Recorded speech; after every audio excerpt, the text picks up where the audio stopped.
Oui, bonjour André. Écoute, ça fait de nombreuses années qu'on se connaît. Tu es un habitué à la fois de l'Escale du Livre et puis de la Fête de l'Humanité. Il nous fait toujours grand plaisir de venir à l'Espace du Livre, justement sur cette fête. Je te propose de présenter un petit peu ta maison d'édition et puis éventuellement quelques anecdotes dont tu as le secret. D'accord. Alors, c'est très simple. Nous avons 45 ans cette année d'ancienneté et, et en 1978, nous avons créé une association pour permettre aux auteurs de s'exprimer. Parce qu'avant, il n'y avait que Paris ou alors des expos. Bien, voilà. Donc, nous, on a dit, on va défendre l'auteur, on va le défendre contre toutes ces arnaques. On a commencé comme ça, en militant, quoi. Et puis, petit à petit, on a appris le métier, on a travaillé, puis on est devenu un éditeur, un véritable éditeur. On a une reconnaissance, on peut citer Le Monde, un éditeur régional qui joue dans la cour des grands. On peut citer Télérama, un éditeur à visage humain. Voilà, c'est à peu près notre ligne éditoriale. Essayer de rechercher l'authentique. L'authentique, c'était le mot que trouvait en ce moment-là, mais on les a gardés et puis on va toujours vers l'authenticité. Voilà. Très bien. Dans tes nouvelles publications, quelques éléments là. Présente-nous un petit peu. Alors, on est devenu un peu spécialiste de l'histoire de Bordeaux. Sur l'histoire de Bordeaux, on fait actuellement l'histoire de Bordeaux en 10 volumes. Nous sommes sur le 9e et je me demande, en faisant le 9e, si je ne fais pas l'histoire du Parti communiste. Tellement ils ont donné de leur sang dans cette libération de Bordeaux, de la France. Voilà. Tout ça, on le remet bien en valeur pour que l'on se souvienne et que ça soit archivé et que l'on sache qui on était en 1940 et 1944. Voilà, voilà un exemple. Donc là, nous avons comme souscripteur tout ce que Bordeaux peut avoir comme personnage qui s'intéresse à l'histoire. Mais la véritable histoire, pas les histoires d'Aliénor et de ses coucheries, ce qui marche bien, hein, qui marche bien pour reconnaître. Mais la réalité, on ne prend jamais position, on parle des faits et on vérifie une deuxième fois ces faits à travers publications ou d'autres archives. Alors, tu as publié aussi l'histoire des maires de Bordeaux et l'histoire des évêques, des chefs de l'Église. On a publié l'histoire de Bordeaux, c'est notre premier beau livre.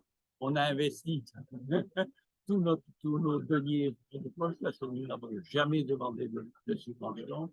On ne voulait surtout pas avoir de la part de Juppé de l'aide financière pour pas qu'on soit taxé du pays. On ne voulait pas avoir d'aide de la région pour être taxé de socialisme. Non, on voulait faire quelque chose de clair, net et précis. C'est ce qu'on a fait. Et puis ça a été un best-seller, quoi.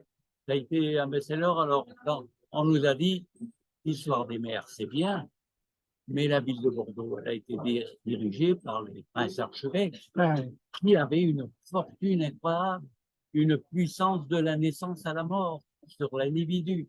Alors, on a fait l'histoire des archevêques. Et comme les archevêques avaient les plus belles bâtisses, comme les grands commerçants, les négociants avaient aussi les plus belles bâtisses de Bordeaux, on a fait l'histoire du patrimoine. Donc, on a notre trilogie. Bien. Et alors, je sais que tu as publié aussi beaucoup d'autres choses, et notamment de l'histoire du mouvement normé, donc oui.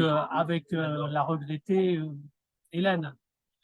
Et Lormé, on l'a publié au moment où un Américain a découvert les registres de Lormé. Parce que jusqu'à cette époque-là, et encore, j'ai vu dans des livres, par des historiens très cotés, que Lormé, c'était des voyous, que Lormé, c'était des aventuriers.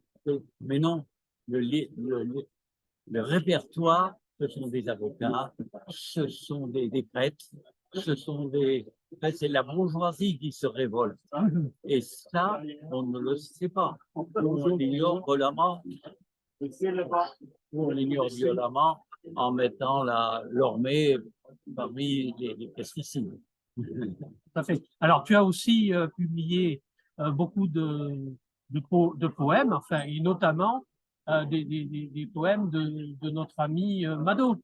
Ben oui, c'est pareil, c'est la même démarche. Mado, c'est pas elle qui va être portée par les subventionneurs, c'est pas elle ceci. Donc nous sommes là pour dire, ben voilà, Mado, c'est la poète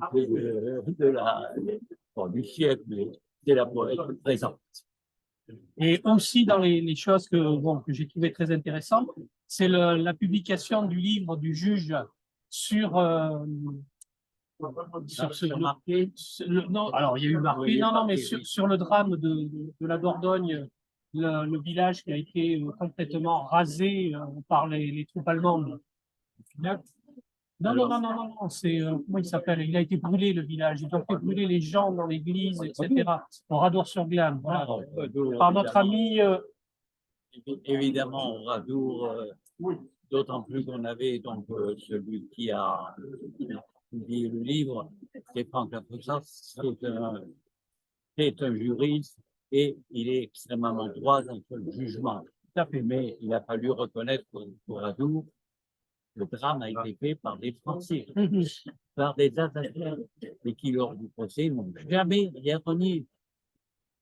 Alors, ça prouve la férocité du régime nazi, mais surtout son endoctrinement pour aller jusqu'à leur faire croire qu'ils étaient les envoyés du nazisme pour mettre la terreur ou la guerre sur terre.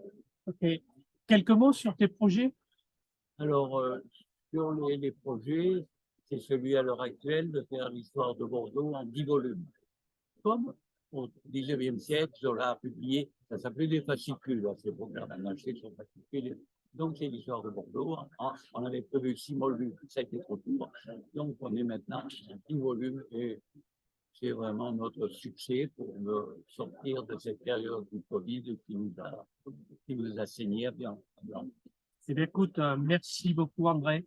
Et c'est moi qui remercie, et puis toujours cette plus grande fraternité dans cette rencontre. Tout à fait. Allez, Au revoir.